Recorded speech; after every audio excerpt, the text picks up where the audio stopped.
On September 12, 2016, Keesler held a 9/11 memorial retreat ceremony to commemorate the 15th anniversary of 9/11. The event paid tribute to those who lost their lives, as well as to honor the first responders who stepped in to save lives.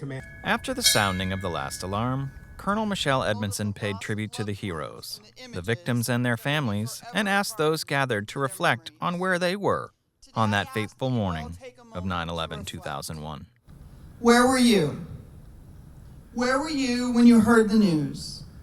For some of us, we were already committed to a life of service when this tragedy struck our nation, but that wasn't the case for all of us.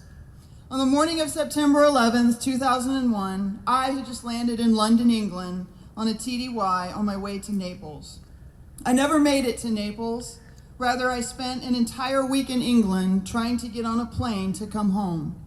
Like all, I was in complete shock as the attacks unfolded that morning, but later that evening, I was overcome with pride by the outpouring of support across the streets of London for the United States of America.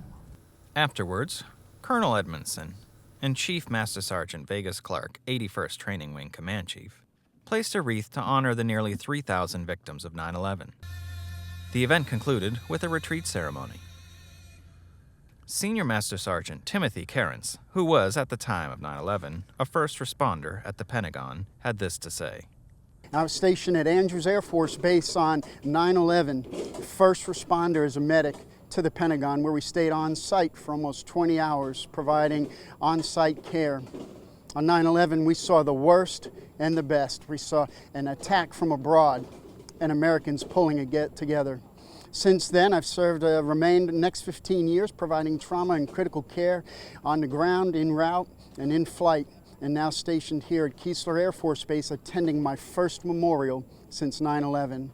This is Andrew Whitman reporting from Keesler Air Force Base in Biloxi, Mississippi.